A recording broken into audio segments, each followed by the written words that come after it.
Bossing, ano yung dala mo? Halika dito, tikman natin kung masarap ba yung ice candy mo. Ano bang kalakihan ng ice candy mo? Malaki ba yan o maliit lang ice candy mo? Matigas ba yan o hindi? Baka malunoy lang ice candy mo ha? Isulod mo yung ice candy mo. Tingnan natin.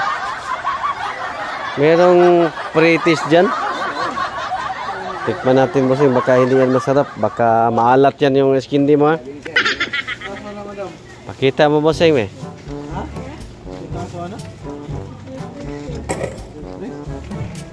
Sino yung gumawa bossing? Nag-order ka lang? Kinukuha ko lang. Kinukuha mo lang? Mayroon ka palang soki dyan? Oo, yan. Patingin na yung hindi. Yung mangga, wala ng mangga bossing? Ito, yan, parang Ano to? Ito. Magkano to bossing? Benta ko siyang lodges. Tag-10 to? Tikman ko muna bossing. Walang mangga? Ito lang. Ano yun sa loob, sa kabila. Ibalik lang ko. Ibalik yun lang ang ano ko. Buko sir. Ibalik mo na to. Ibalik mo lang to. Ito na lang yung ano na lang bossing. Yung ganito kasi masarap tingnan yung ano. Yung isa bossing. Ito may mangga bossing ba? Masarap yung may mangga. Yan, ito ha.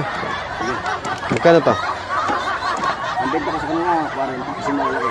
40? Oo. Akala to, tag 10. Hindi. Malalaki yan, sir. Okay. Hindi kayo. Buko, gulaman.